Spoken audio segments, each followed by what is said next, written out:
오늘 오전에 하나님 말씀은 에베소서 2장 19절 이 한 구절을 본문으로 설교를 하겠습니다. 여러분은 여러분 자신을 어떻게 생각하세요? 하나님은 여러분 어떻게 생각하실까요? 자, 우리의 어떤 판단과 기준과는 달리 주 예수 그리스도의 피로 구원받은 성도는 하나님께서 굉장히 귀히 여기시는 거예요. 예. 여러분은 세상 그 어디에 그 누구도 감히 속할 수 없는 위대한 가족에 속했다는 사실을 기억하셔야 합니다. 그렇죠? 오늘 말씀을 들으면서 여러분 다시 한번 위로와 또 도전을 받아야 돼요. 그렇죠? 자, 2장 거기 19절 받들어 읽겠습니다. 그러므로 이제부터 너희는 더 이상 나그네도 타국인도 아니요 오히려 성도들과 같은 시민이며 그다음 뭐라 얘기합니까? 하나님의 가족이니라. 전에는 어땠을까요? 전에는 하나님과 아무짝에도 관계없었던 무익한 존재였어요. 우리 다. 그러나 이제는 다르다고요. 하나님의 가족이에요. 자, 오늘 이 말씀을 위해 잠시 기도하겠습니다. 존귀와 영광을 받으시기 합당하신 아버지 하나님, 오늘 아름다운 주의 첫날 이렇게 영과 진리로 경배드릴 수 있는 이 예배로 우리를 불러 모아 주셔서 감사드립니다. 지난 4월까지 우리 교회와 성도들을 안전하게 잘 지켜 보호해 주셔서 감사드립니다. 이제 5월이 되었고 5월은 이 나라는 가정의 달로 지키고 있습니다. 가정이라는 게 참 얼마나 소중합니까? 그러나 더욱더 소중한 것은 바로 믿음의 가정입니다. 믿음의 가정은 하나님을 아버지로 둔 하나님의 가족의 일원들이기 때문입니다. 여기 모인 우리 모든 성도들은 세상 그 누구도 누려보지 못하는 가장 위대한 가족의 구성원으로 살고 있다는 그 확신을 다시 한번 온전히 가질 수 있도록 역사해 주십시오. 그래서 하나님의 은혜와 사랑과 돌보심을 다시 한번 확신하고 늘 감사함으로 주님께 나아가 주님과 동행하는 우리 모두가 될 수 있도록 인도해 주십시오. 이 시간도 부족한 종이 말씀을 들고 강단에 섭니다. 저는 어리석고 우두나오니 성령께서 제 안에 충만해 주시고 또 저의 입술을 주장해 주셔서 이 준비한 말씀을 강단에서 담대하고 능숙하게 잘 선포할 수 있도록 역사해 주십시오. 우리 성도들 각인의 마음의 밭을 잘 갈아엎어 주시고 우리 성도들이 이 하나님의 말씀을 각자의 마음에 새기고 또 심겨져 열매를 풍성하게 맺는 삶이 될 수 있도록 역사해 주십시오. 우리 성도들이 집중해서 말씀을 경청하고 그대로 순종함에 따라 성도들에게 지혜와 분별력 주시고 진리의 지식을 잘 깨닫고 배워서 다시 한번 굳건하게 우리 모두가 잘 설 수 있도록 역사해 주십시오. 이 시간 마귀가 방해하지 못하게 막아주시고 주님의 강하신 팔로 이 모임을 안전하게 지켜주시기를 원합니다. 다시 오셔서 저희를 데려가 주실 주 예수 그리스도의 이름으로 기도드립니다. 아멘. 하나님의 가족, 위대한 구성원 이런 제목으로 말씀을 전하겠습니다. 5월은 가정의 달입니다.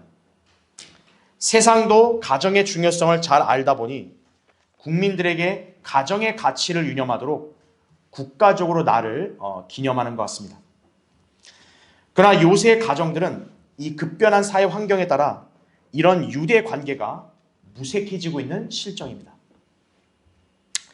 핵가족이란 말을 들은 게 엊그제 같은데요. 요즘에는 나홀로 가족이라는 말이 들립니다. 주민등록상에 세대주가 1인으로 되어 있는 그런 가족을 일컫는 거죠. 자, 여기에 이제 혼밥족까지 등장을 합니다. 이제 혼자 밥 먹는 거죠. 보통 이제 가족은 식구라고 하잖아요. 식구는 같이 밥을 먹는 구성원들인 건데 이제는 혼자 밥을 먹어요. 갈수록 고립되어가는 인간관계 단면을 우리는 보게 되는 거죠. 이러다 보니 가족 간의 유대라는 말이 이미 먼 나라의 얘기가 된 것이 아닌가 하는 생각에 씁쓸함을 감출 수가 없습니다. 오히려 가정을 이루고 산다고 해도요. 그러면 가족들이 단란하냐? 그렇지가 않고 서로에게 무관심한 가정들이 늘어나고 있는 추세예요. 자, 원인은 뭘까요? 사랑이 결여가 된 거예요. 사랑이 없어진 거예요. 순수한 감정으로 사랑하는 것은 하나님께서 주신 것입니다. 야고보 3장 17절에 나오죠. 예. 이러한 사랑으로 꾸려진 가정은 하나님께서 주신 선물입니다. 그런데 이런 가정이 왜 요새는 이렇게 삭막해지고 냉랭해진 관계로 전락을 해버린 것인가? 마귀가 가정을 공격을 하기 때문에 그런 거예요. 마귀는 파괴자예요.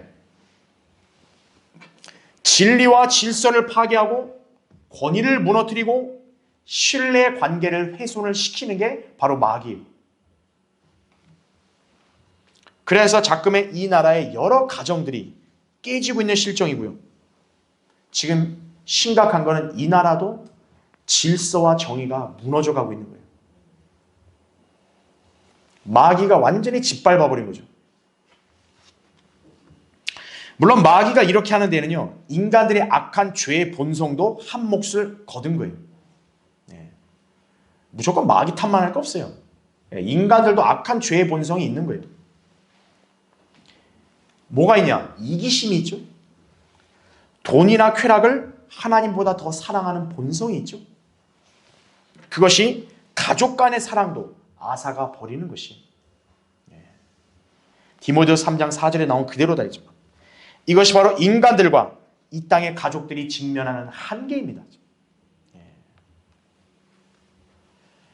정상적인 가정 요새는 찾아보기 거의 힘들어요. 자, 그렇다면 진정한 가족은 정녕 없는 것인가? 성경에는 인간 가정이 결코 범접할 수 없는 위대한 가족을 언급을 합니다. 세상에서는 찾아보기 어렵지만 저 하늘에 있다 그죠? 하나님의 가족이에요. 하나님의 가족은 단순한 육신적인 혈연이나 법적인 관계로 맺어진 집단이 아닙니다. 위대한 창조주요 한 영이신 하나님께서 온 땅에 불결하고 악한 죄인들을 향한 자비와 사랑으로 나타내신 구원 계획에 따라 형성된 집단이다 이거죠. 하나님의 가족으로. 인류 역사를 통틀어 하나님의 자비와 은혜가 없었다면요, 절대로 꿈도 꾸지 못할 일인 거죠. 거룩하시고 완벽하시고 위대하신 하나님이 어떻게 일개 인간들과 가족이 되나요? 하나님은 그렇게 하신 거예요. 그렇죠? 특히 하나님께서는 자신의 독생자의 희생과 독생자가 흘린 그 피로 구속을 이렇게 행하셨죠. 그 사실을 받아들인 죄인들을 하나님은 양자로 삼으신 거예요. 전에는 네가 나에게서 나오지 않았지만 이제는 내가 너를 아들로 삼겠다. 그건 위대한 역사가 아닐 수가 없어요. 그렇죠? 자, 한번 잘 들어보세요. 그때가 차니 하나님께서 자기 아들을 보내시어 여자에게서 나게 하시고 율법 아래 나게 하신 것은 율법 아래 있는 자들을 구속하셔서 우리로 아들의 신분을 얻게 하려 하심이라. 너희가 아들들이므로 하나님께서 자기 아들의 영을 너희 마음속에 보내시어 아바 아버지라 부르짖게 하셨느니라. 그러므로 너는 더 이상 종이 아니요 아들이니 아들이면 그리스도를 통한 하나님의 상속자니라 말씀하는 거예요.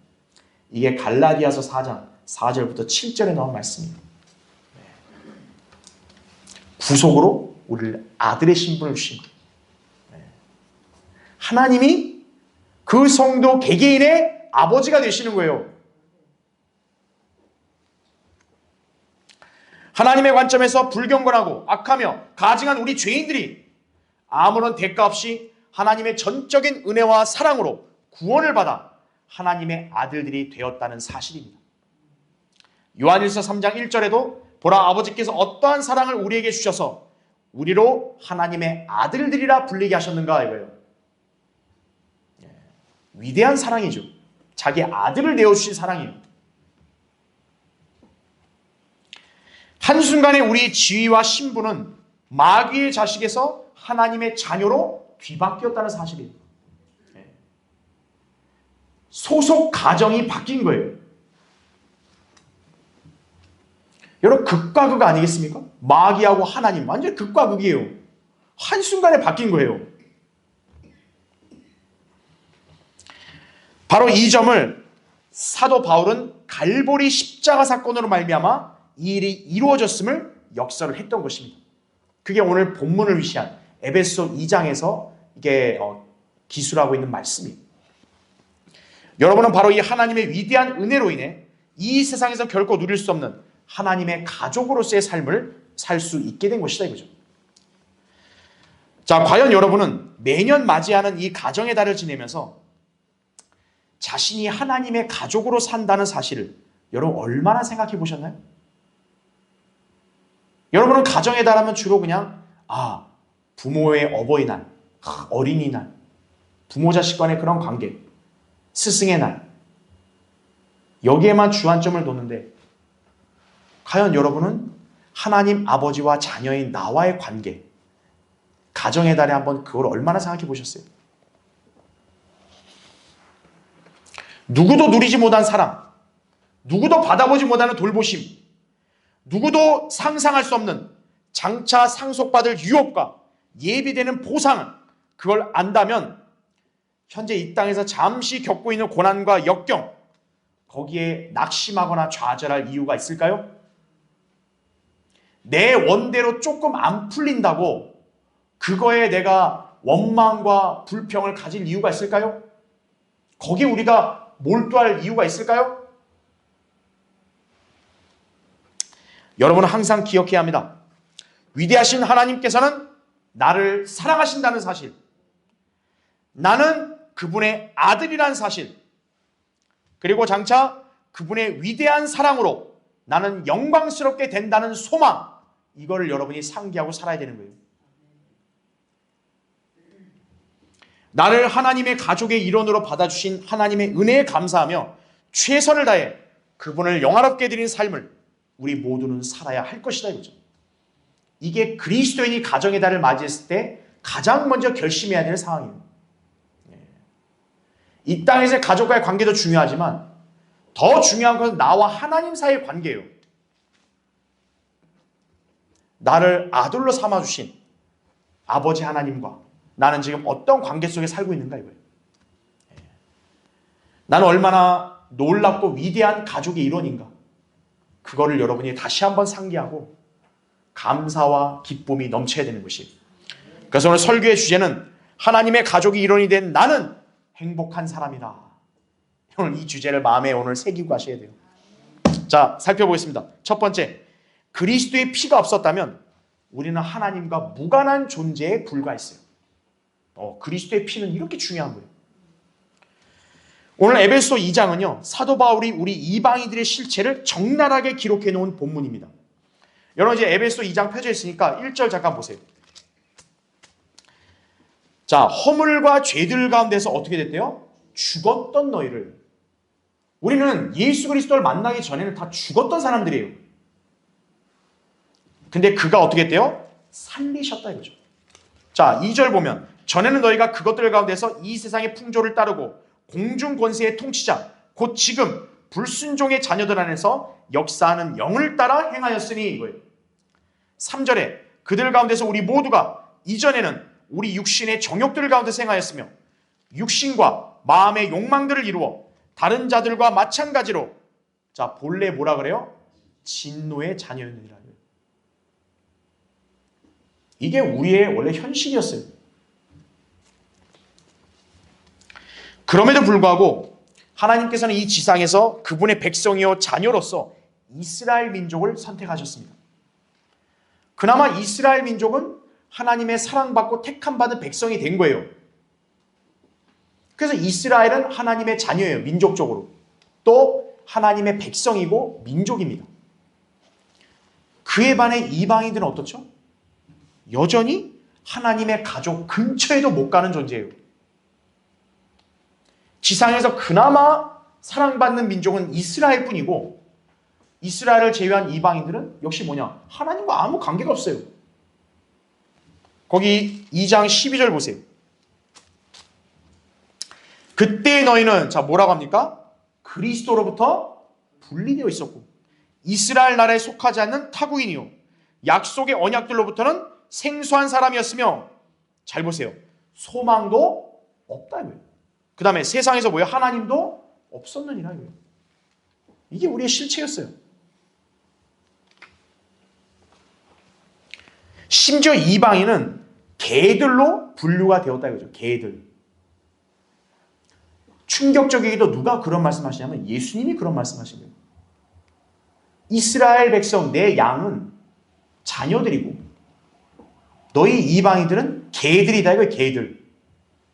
내가 개들인 너희들을 왜 보살피냐? 자칫 이런 오해까지 할 수 있었던 거예요. 마태복음 15장에. 근데 그 가나안 여인 어떻게 해서 겸손하게 예 주님 저 개입니다. 근데 주인은 개도 보살피는 거 아닙니까 이거예요. 자녀가 먹다 남은 부스러기는 개도 먹잖아요. 주님은 그 여인의 믿음을 칭찬하신 거죠. 자, 어쨌든 우리는 뭐였냐면 이스라엘과 비교해서도 개밖에 안 되는 존재였던 거예요. 하지만 그런 우리의 가치와 존재가 한순간에 뒤바뀌는 일이 벌어졌습니다. 바로 갈보리 십자가 사건입니다. 이때 예수 그리스도의 피가 흘려졌고 그 피의 구속은 이방인들에게도 적용이 돼서 죄 사함을 받아 순식간에 하나님과 가까워지게 된 것이다 이거죠. 그게 거기 13절 보세요. 바로 12절에 우리의 실체를 얘기해 놓고 13절에 이렇게 말씀하죠. 그러나 한때 뭐라 합니까? 멀리 있었던 너희가 이제 그리스도 예수 안에서 뭐라 그래요? 그리스도의 피로 가까워졌느니라는 거죠. 그 전까지는 하나님과 가까운 민족은 유대인뿐이었어요. 그러나 이제는 그리스도의 보혈을 믿어서 구속받은 이방인들도 주님과 가까워짐에 따라 이 둘 사이의 장벽이 사라져버린 것이에요. 왜냐하면 이제 그리스도의 보혈을 통해 유대인과 이방인이 한 몸을 이루는 교회가 탄생을 했기 때문에 그런 거예요. 어떻게 보면 우리의 위상은 훨씬 더 높아진 거예요. 그러니까 여러분 거기 14절 계속 보세요. 에베소 2장 거기 14절에 그는 우리의 화평이시니 자 둘을 어떻게 했대요? 하나로 만드셨다. 여기 둘은 유대인과 이방인한 집단이에요. 하나로 만드셨고 우리 사이에 가로막힌 중간의 벽을 허물어뜨리셨으며 원수된 것 곧 법령 안에 속한 계명들의 율법까지도 그의 육신 안에서 폐기하셨으니 이는 그 둘을 자기 안에서 자 뭐라 그래요? 한 세 사람으로 창조하사 화평케 하시고 이렇게 나오죠.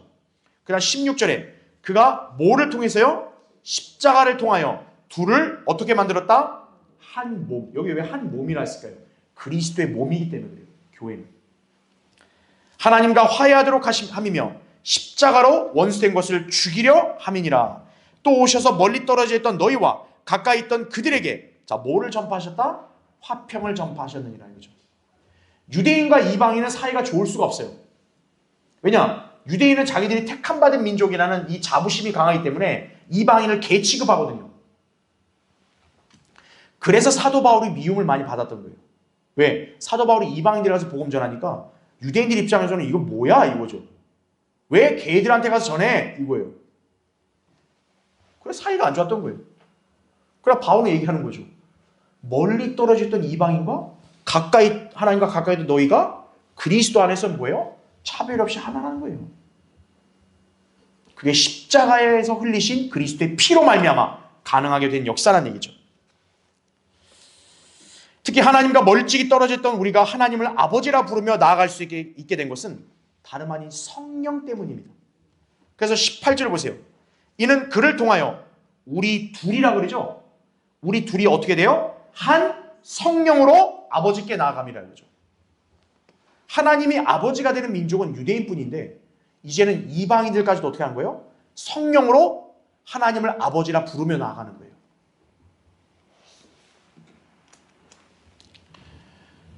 자, 구약시대 유대인들에게는 성령이 임의적으로 들어갔다 나오고 막 그랬어요. 그러나 이제는 예수 그리스도의 보혈을 통해 구속받은 자들은요, 그리스도의 몸 안으로 성령님이 들어가게 하시는 거예요. 사도행전 2장의 오순절 사건을 기점으로 우리가 모두 성령 침례를 받게 된 것이에요. 고린도서 12장 13절에 나온 대로 우리 모두가 성령 안으로, 성령을 통해 어떻게 그리스도의 몸 안으로 들어가게 된 거예요. 네. 여러분 중에 차별이 없어요. 어떤 사람은 교회 열심히 다녔으니까 성령 침례 바로 주고, 야, 너 교회 한 번도 안 나갔으니까 나중에 받아라. 이게 아닙니다. 똑같아요. 동일한 한 성령에 의해서 우리가 그리스도의 몸 안으로 침례를 받은 거예요. 여러분, 그리스도의 몸 안으로 들어간 거죠. 자, 우리는 오히려 어떤 일이 벌어졌냐? 구원받은 순간 성령의 인치심을 받아서 구속의 날까지 하나님의 영이 우리 안에 내주하시게 되었다는 얘기죠. 구약 시대는 성령이 나가게 됐어요. 그러나 신약 시대는 성령이 한번 들어가면 딱 인쳐져서 성령님이 거기에 영원히 내주하시는 거예요. 자, 우리가 아무리 부족하고 어리석어도 중요한 건 성령께서는 결코 우리에게서 떠나지 않으신다는 사실이에요. 이거는 예수님도 일찍이 예고하셨다 이거죠. 요한복음 14장 16, 17절 나온 말씀대로 그가 너희와 함께 영원히 거하시리라. 진리의 영인 그를 너희는 아나니 이는 그가 너희와 함께 거하시며 또 너희 안에 계실 것이리라 말씀합니다. 세상은 성령을 몰라요. 그러니까 성령이 어디 있는지도 몰라요. 그러나 예수님이 그랬죠. 너희는 안다 이거예요. 구원받은 성도는 아는 거예요. 왜? 그분이 내 안에 계신다는 사실을 난 믿으니까 아는 거죠. 결국 우리는 아무런 자격이나 공로가 없는데도 오직 하나님의 은혜에 따라 예수 그리스도의 보혈을 통해 구원을 받았고 그 순간 우리는 하나님이 우리 개개인의 아버지가 되신 거예요. 우리는 그분의 아들들이 되어서 하나님의 가족에 입적이 된 거예요. 다. 세례나 침례받아 입적된 게 아니에요. 성경대로 예수 그리스도를 구주로 믿고 영접을 했기 때문에 하나님의 아들들이 돼서 하나님의 가족에 입적이 된 거예요. 쉽게 말하면 하나님의 이 가계에 호적 등록이 돼버린 거예요. 여러분은 다. 어떻게 이런 일이 가능했죠? 바로 예수 그리스도의 보혈 때문입니다. 그분의 피가 하나님의 피이기 때문에 그런 거예요. 사도행전 20장 28절에. 여러분 얼마나 놀라운 일인 줄 아세요? 여러분 안에는 하나님의 피가 흐르고 있는 것과 똑같은 거예요. 여러분은 하나님의 피가 흐르고 있는 그리스도의 몸 안에 있죠. 피를 나눠야 형제가 되는 거 아니겠어요? 우리가 하나님 피를 수혈받았기 때문에 하나님의 아들이 되고 같이 형제 자매가 되는 거예요. 그래서 하나님께서 자신의 피로 우리를 사셨고 우리를 친히 깨끗하게 하셨죠. 그래서 우리는 하나님의 구성원이 됐죠. 이 세상 그 누구도 속할 수 없는 로열 패밀리가 된 거예요. 로열 패밀리. 뭐 강남의 부자들 뭐 자기들끼리 뭐 패밀리라고. 예. 하나님께서 보실 때는 그건 웃기지도 않은 소리예요. 로열 패밀리, 왕의 가족이에요. 온 우주의 왕이 누구세요? 하나님이 왕이시라고요. 그 하나님이 아버지고 우리가 자녀예요. 우리야말로 로열 프린스죠. 이런데도 여러분은 뭐가 아쉬운 게 있나요? 여러분이 누구를 과연 부러워하나요? 그럴 필요가 없죠. 그렇죠? 우리 찬송가 198장에도 날 대속한 어린 양 피라는 노래 가사를 보면 주 예수님 2절에는 이렇게 나와요. 날 대속했네. 이 기쁨 다 말 못하리. 주 하나님 영광의 빛이 내 안에 늘 거하시네. 3절에도 내 구속주 고마운 예수 그 은혜를 감사하며 온종일 주 찬양하면서 내 구주로 섬기겠네. 4절에는 내 일평생 지나는 동안 주 말씀을 준행하면 내 발걸음 인도하시니 나 염려할 거 없겠네. 후렴에는 대속 그 피가 날 대속했네. 대속 나 하나님 자녀 됐네. 이거죠. 가사 그대로예요. 그죠? 여러분은 사랑받는 하나님 자녀요. 그분의 가족으로 살고 있는 것이에요. 자, 여러분은 오늘 각자가 반드시 상기하며 마음에 새겨야 합니다. 나는 하나님의 아들이요 하나님의 가족이라는 사실. 네, 여러분 그걸 오늘 기억하셔야 돼요. 왜냐? 누구든지 그를 영접한 사람들에게는 하나님의 아들들이 되는 권세를 주셨으니 즉 그의 이름을 믿는 사람들에게니라. 요한복음 1장 12절에 하나님이 분명히 명시하셨기 때문이에요. 여러분 오늘 이 진리를, 이 선언을 여러분이 마음에 새겨야 돼요. 자, 하나님의 가족이 된 나는 행복한 사람이다. 두 번째, 하나님의 가족 안에는 7부류의 구성원들이 있어요. 자, 우리는 흔히 구약 시대를 간과하려는 경향이 없지 않아요. 왜냐하면 예수 그리스도의 보혈로 구원받은 이 사실은 참으로 놀라운 하나님의 사랑이요 위대한 구원 계획에 속하기 때문에 그래요. 비교가 안 돼요, 사실은. 그리스도의 몸인 교회는 분명히 영광스러운 존재임입니다. 하지만 그렇다고 해서 다른 시대의 성도들이 하나님의 가족에 속하지 않는 거 아니에요. 이들 역시도 하나님의 경륜에 따라 구원받은 성도들이고 하나님의 가족의 일원들이라는 사실을 여러분이 간과하시면 안 돼요. 거기 3장 15절 보세요. 자, 하나님께서는 가족을 이렇게 정의하세요. 그분께로부터 자 뭐라고 합니까? 하늘이나 그 다음에 뭐라 그래요? 땅에 있는 모든 가족이 이름을 부여받았느니라. 보니까 가족이 어때요? 하늘, 땅에 다 이렇게 나온 사람들이 여기에 들어가는 것이죠. 그러니까 하늘에 속한 영적인 백성만이 아니에요. 땅에 이전에 살았던 그런 또 성도들이 있었다는 거죠. 자, 그래서 우리는 이 7부류를 일단 한번 정리해 보겠습니다. 자, 먼저 우리 그리스도인들이 첫 번째 부류가 되겠죠. 우리 그리스도인들은 하나님의 가족에서 어떤 위치냐면 아들의 신부예요. 아들의 신부인 교회입니다. 비록 그리스도인들의 숫자는 많지만 로마서 12장 5절에 따르면 우리 많은 사람이 그리스도 안에서 한 몸이라고 말하고 있습니다. 한 몸. 또 고린도서 12장 27절에는 개별적으로는 그 지체들이라고 얘기합니다. 그러니까 우리는 각자 다 주체가 개별적이지만 사실 어때요? 그리스도라는 이 한 몸 안에는 소속이 똑같은 거죠. 여러분도 손이나 발을 독립적으로 여기세요? 얘는 나 상관없어. 아니죠. 여러분이 손이든 발이든 뭐예요? 그냥 나 내 거 이렇게 되는 건 똑같잖아요. 그러니까 우리가 각자 개별적인 지체들이라 해도 어때요? 그리스도 안에서는 그냥 한 몸으로 동일하게 간주가 되는 거예요. 그래서 그리스도의 몸된 교회는 단수입니다. 교회들이 아니에요. 그리스도의 몸들이 아니에요. 그리스도의 한 몸이에요, 그냥. 자, 신랑이신 예수 그리스도의 신부는 여러 명일까요? 여러분, 예수님이 여러 명과 장가가세요? 아니에요. 하나예요, 신부는. 이따 우리 솔로몬의 6장 9절도 볼 거예요. 하나다 이죠. 바울은 이 교회를 고린도서 11장 2절에 따르면 순결한 처녀라고 묘사합니다. 순결한 한 처녀. 예수 그리스도는 오직 한 처녀하고만 혼인을 치르시는 거예요. 여러분이 바로 그 한 몸을 이루는 지체들이란 사실이죠.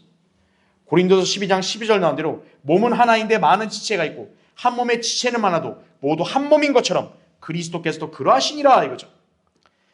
따라서 우리는 모두 예수 그리스도의 사랑받는 신부와 마찬가지가 되는 거예요.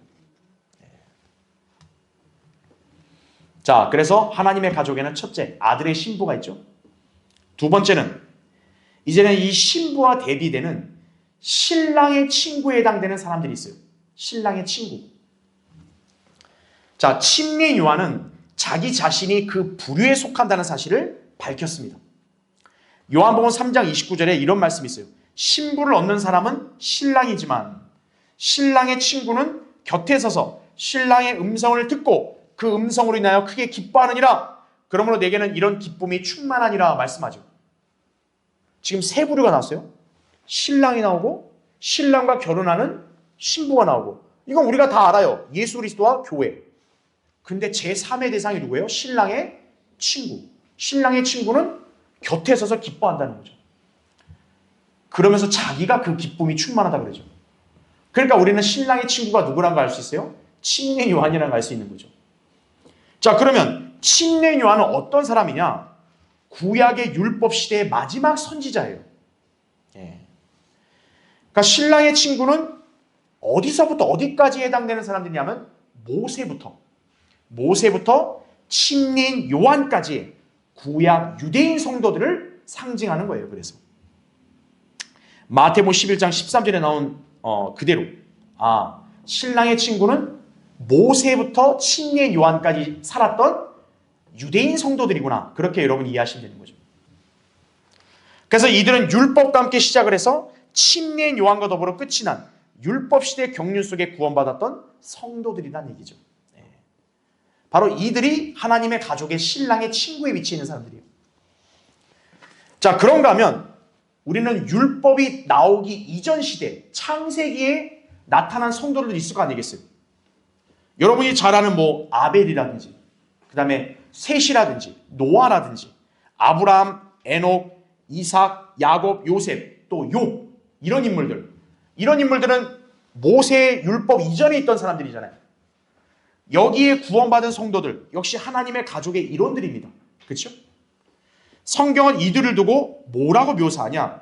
왕후들, 솔로몬의 6장 9절에 따르면 왕후들, 혹은 시편 45편 9절에 따르면 왕들의 딸들로 묘사합니다. 그러니까 신부는 아니에요. 이 사람들도 그냥 왕후들, 왕 곁에 서 있는 그냥 이렇게 여성들이 되는 거죠. 그렇게 묘사가 된다 이거죠. 한편 모세부터 침례 요한까지, 즉 율법 시대에는 유대인만 있었던 게 아니죠. 이방인들도 있잖아요. 예를 들어 여러분이 잘 아는 시리아 장군 나아만은 또 돼요. 나아만은 문둥병자인데 치유받고 이스라엘 하나님 믿었잖아요. 그런 이방인도 있겠죠. 분명히 율법 시대에도. 특히 그 율법 시대 이방인들은 뭐로 구원받아요? 양심에 따라 구원받죠. 로마서 2장 15절에. 자, 이런 사람들 역시 하나님의 가족입니다. 율법 시대 구원받은 이방인 성도들, 성경에서는 뭐라고 묘사하냐? 왕의 궁녀들이라고 묘사합니다. 궁녀들. 또는 투로의 딸로 묘사가 되기도 해요. 그러니까 아까 율법 이전 시대 성도들과 좀 다르죠. 율법 이전 시대 성도들은 왕후였다면 이 사람들은 좀 약간 지위가 낮은 어떤 궁녀 이 정도 취급되는 거죠. 그래도 어쨌든 이 사람들도 가족이죠. 하나님의 가족. 그렇죠? 자, 그래서 우리는 다 살펴봤어요. 지금 일단 율법 이전, 그 다음에 율법 시대 유대인 이방인까지 다 봤어요. 그 다음에 교회 시대까지 봤죠. 그럼 남은 건 어디예요 이제?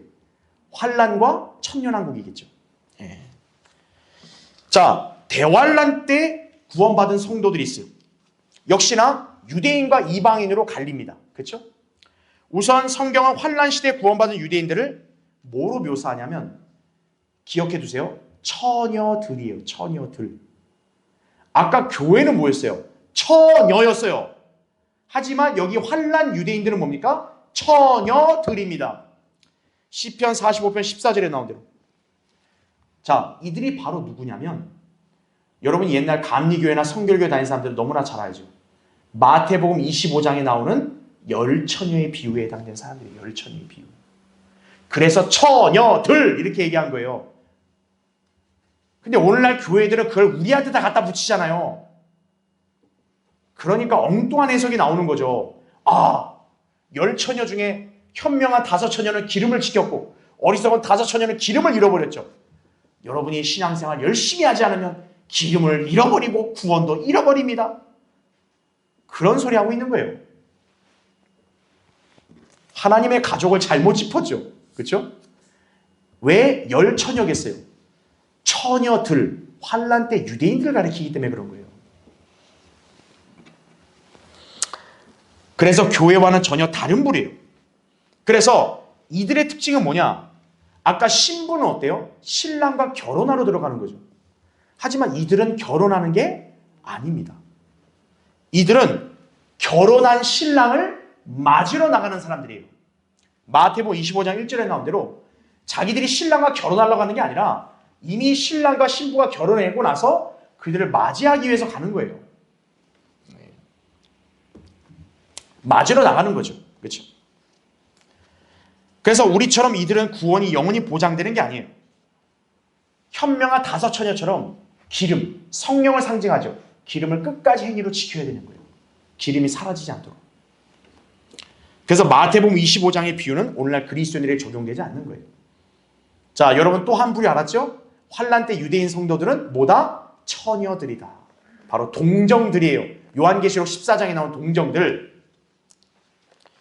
자, 그 다음으로 환란 시대에 또 구원받은 누가 있어요? 이방인들이 있겠죠. 계시록 7장 9절과 14절에는 대환란에서 나온 사람들이라고 얘기하고요.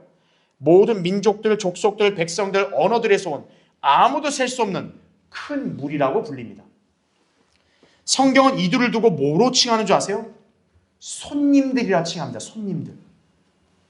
왜냐? 이들은 결혼식 때 주인공이 아니거든. 그냥 하나님께서 은혜 가운데서 기적적으로 불러준 거예요. 야, 그냥 와. 니들도 와. 니들도 와. 그냥 살려줄 테니까 와. 그렇게 해서 그냥 동참한 그런 부류입니다. 하지만 그럼에도 불구하고 어때요? 이들도 역시 하나님의 가족이죠. 자, 환란 시대에 구원받은 유대인들, 이방인들 다 하나님의 가족이 되고요. 마지막으로 천년왕국 시대 성도들. 여러분 어때요? 천년왕국 때 그 행위를 잘 지키면 구원받은 성도가 되는 거죠. 하나님의 가족의 구성원이 돼서 이들 역시도 주님과 함께 영원히 살게 될 것이라는 얘기죠. 이게 바로 하나님의 가족의 구성이에요. 다시 한번 정리해 볼까요?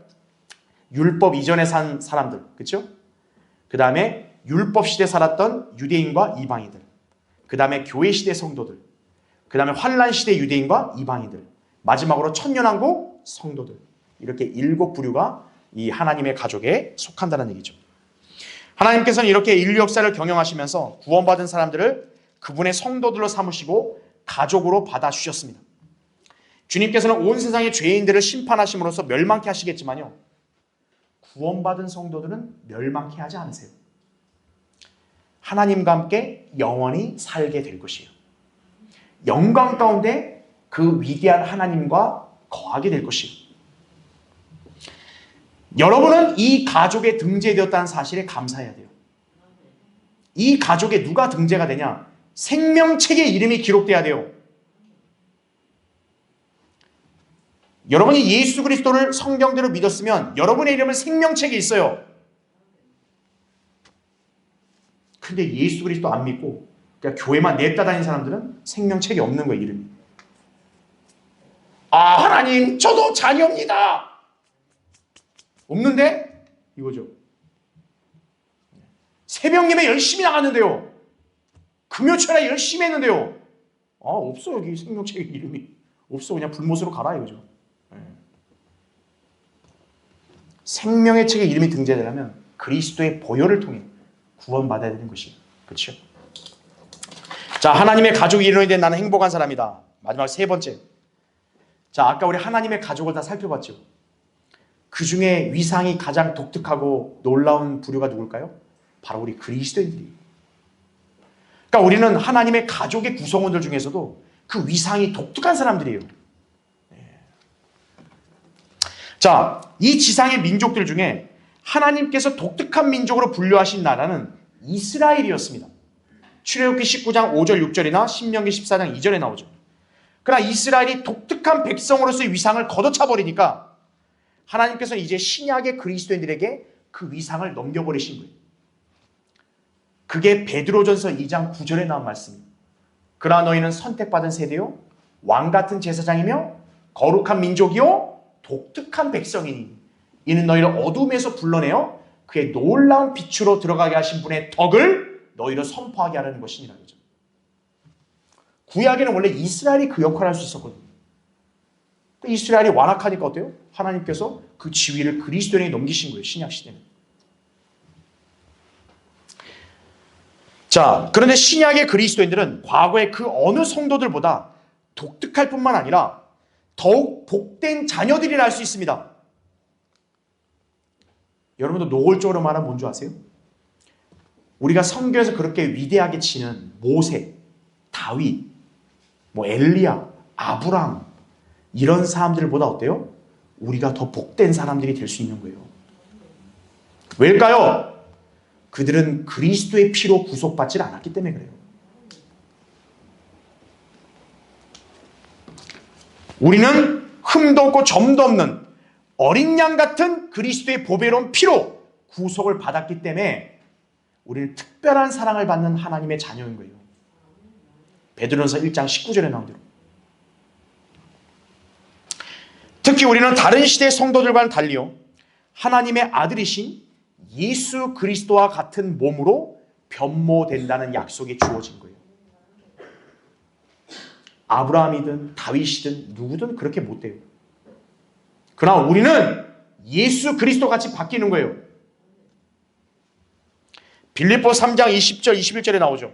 우리의 시민권은 하늘에 있으므로 우리가 그곳으로부터 오실 구주이신 주 예수 그리스도를 기다리고 있으니, 그 다음 뭐라 그래요? 그가 만물을 자신에게 복종시키는 그 능력의 역사로 인하여 우리의 천한 몸을 그분의 영광스러운 몸같이 변모시키시리라. 그죠?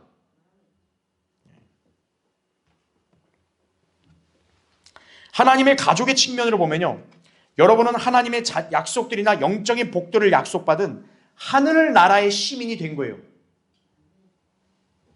주님께서는 우리를 위해서 하늘에 썩지 않고 더럽지 않고 쇠잔하지 않는 유업을 간직해 주셨음을 말씀을 하셨어요. 베드로서 1장 4절에. 여러분이 이 땅에서 지금 저축한 게 없어도요, 하늘나라에는 여러분 지금 받을 유업이 다 있는 거예요. 여러분이 부동산 계약을 안 했어도요, 저 하늘에는 새 예루살렘의 입주민으로 여러분 이미 등록되어 있는 거예요.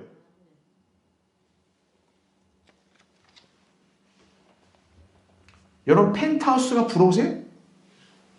네? 펜트하우스 살면 뭐, 이거 뭐, 막 어깨에 힘 들어가고, 그죠? 네? 막 100평짜리 아파트 살고, 대저택 살고, 막 이렇게 막 대단히 막 눈이 막 높아지고. 새 예루살렘과 비교하면 새 발의 피도 안 되는 거예요. 또한 다가올 영원에서는 영광스러운 유업과 상급도 약속을 받았습니다. 다만 이 약속이 성취되려면 여러분이 그리스도의 고난에 동참하며 신실하게 주님을 섬겨야 돼요. 그러면 여러분 이것도 예비가 되는 거예요. 자녀이면 또한 상속자들이니 하나님의 상속자들이요 그리스도와 함께한 공동 상속자들이니 우리가 그와 함께 고난을 받는 것은 함께 영광도 받게 하려 함이라 말씀하는 거죠. 여러분 이 땅에서 고난받는 거 힘들고 싫으세요? 그게 여러분이 영혼을 위한 투자라는 걸 한번 생각해 보세요. 그러면 좀 못 견디겠어요? 다른 누구도 아닌 그리스도를 위해서 고난을 받는 건데, 그렇죠?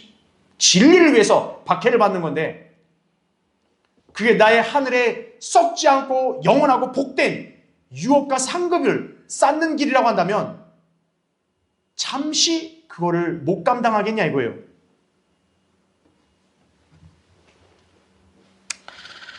하나님의 가족의 구성원들 모두 장차 주님과 함께 영광에 동참합니다. 그런데 왜 신약의 그리스도인들의 위상은 독특할까요? 다른 시대 성도들과 달리. 왜냐하면 우리는 장차 하나님의 아들과 혼인식을 치를 주인공이기 때문에 그래요. 다른 시대의 성도들은 하객이에요, 하객. 우리는 주인공이에요. 그래서 위상이 독특하다는 거예요.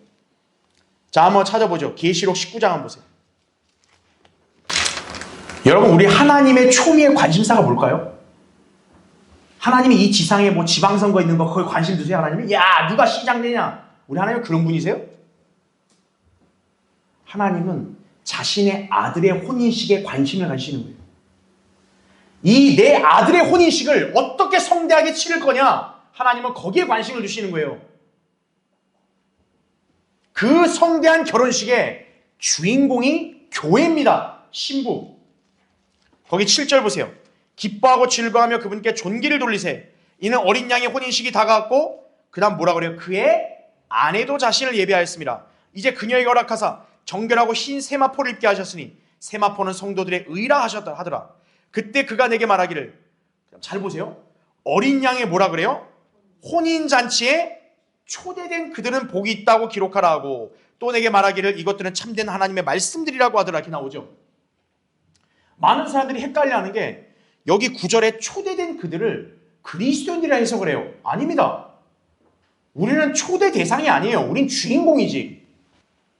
여기에 잔치에 초대된 그들이 누구냐면 하나님의 가족들인 거예요. 다른 시대 성도들 가리키는 거예요.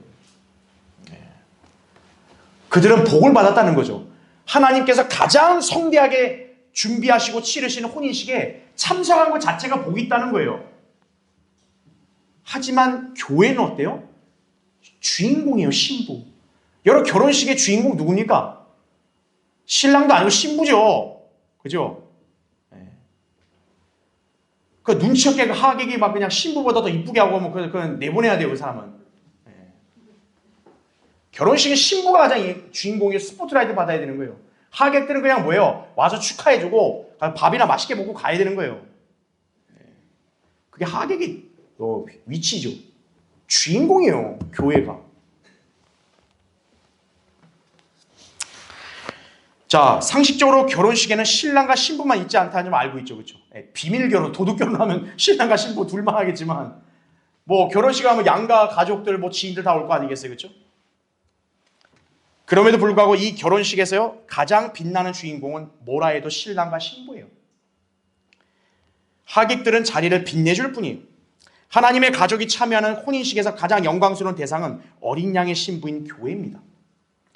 자, 이제는 한번 우리가 몇 군데 찾아볼 거예요. 잘 따라오십시오. 시편 45편 보세요. 자, 9절부터 볼게요. 자, 이런 말씀이 있습니다. 왕의 누구라 그래요? 궁녀들. 자, 우리 아까 궁녀들 한 부류란 거 봤어요, 그렇죠?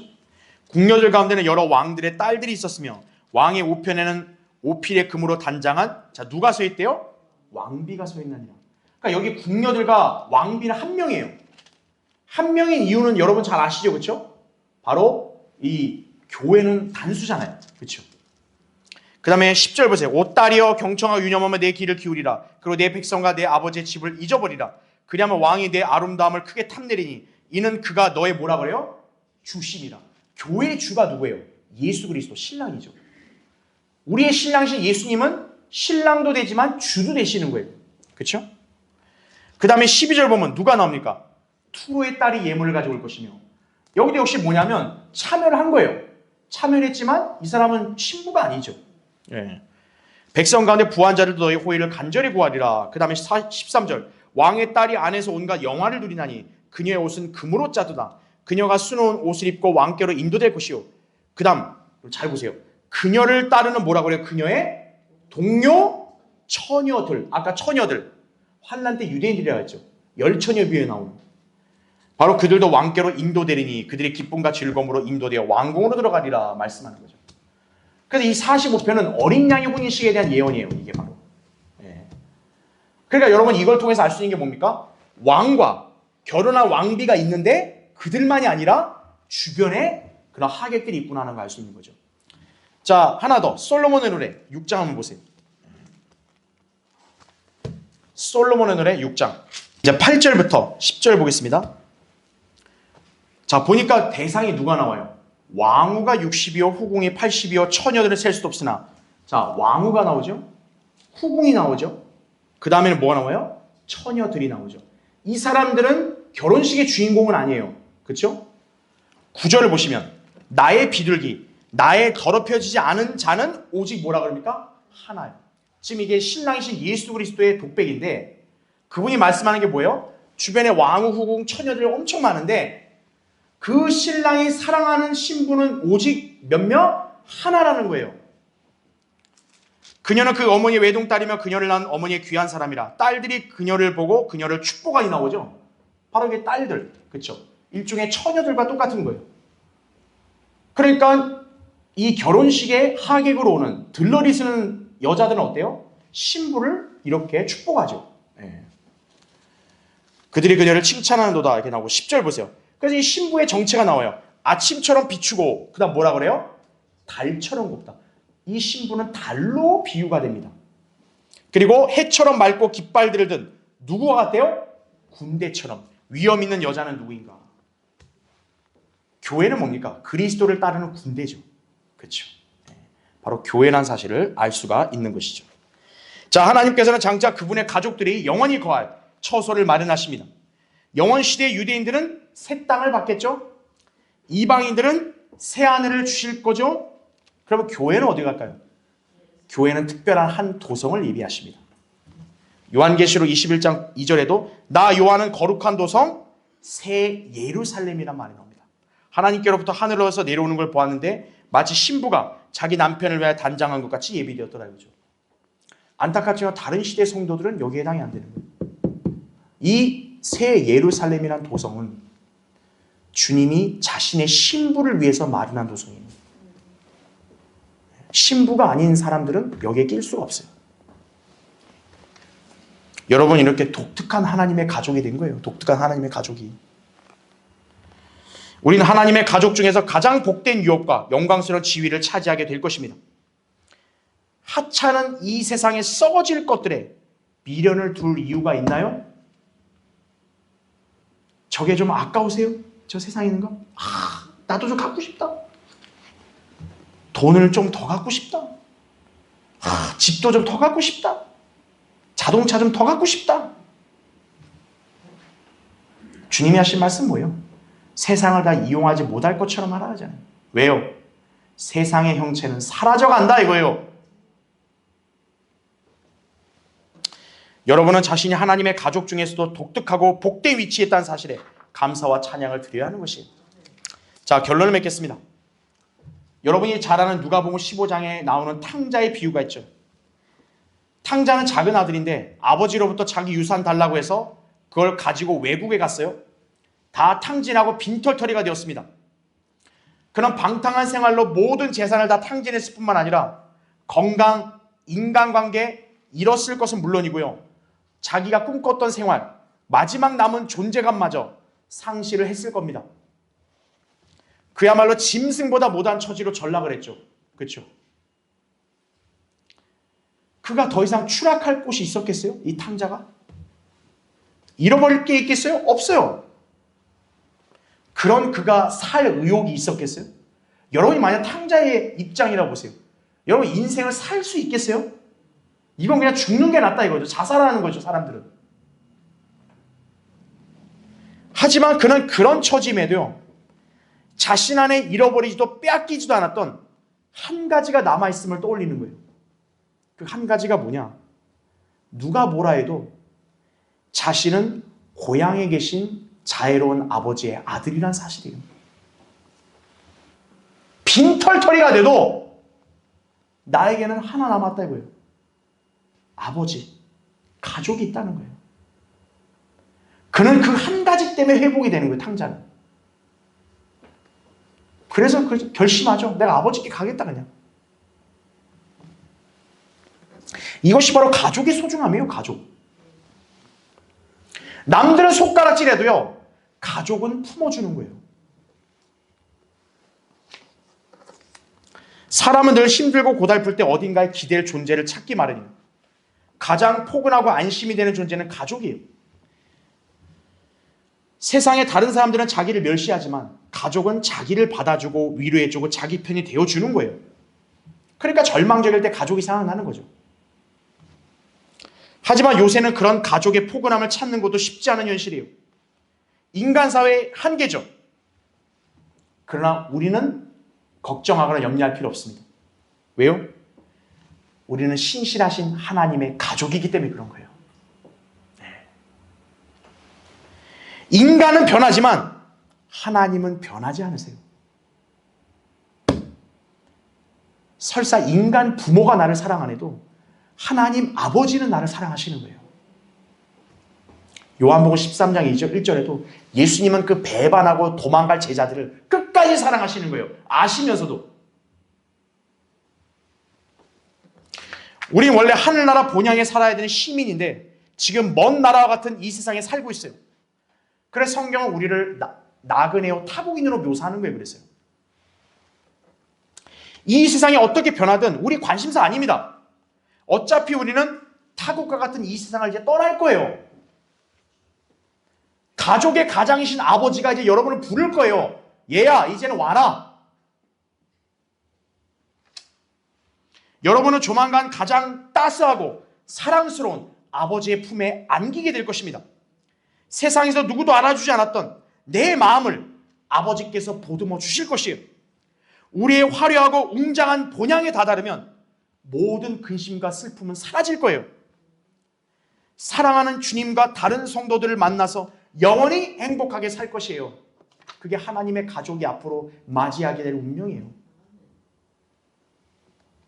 자, 여러분, 우리 이제 근심, 슬픔, 걱정, 분노, 억울함, 외로움, 죽음도 없는 곳에서 살게 될 것입니다. 특히 우리는 하나님의 가족 중에서 매우 특별한 사랑을 받는 그리스도의 신부로 살게 될 것이에요. 이런 소망이 주어졌는데 뭘 연연하고 뭘 괴로워하세요? 오히려 여러분은 곧 주님을 만날 날을 고대하며 대비해야 합니다. 그때까지 거룩한 민족이요 독특한 백성으로 살아야 돼요. 이 세상 삶에 너무 집착하거나 민감하게 반응하지 마세요. 옆에 사람에 대해서 왈가왈부 그렇게 예민하게 반응하지 마세요. 세상 그 누구와 상관없이 우린 하나님의 가족이에요. 성도예요. 그리스도의 신부입니다. 자긍심을 가지고 이 세상을 경건하게 살고 믿음으로 이겨내시길 바랍니다. 자, 기도하겠습니다. 예.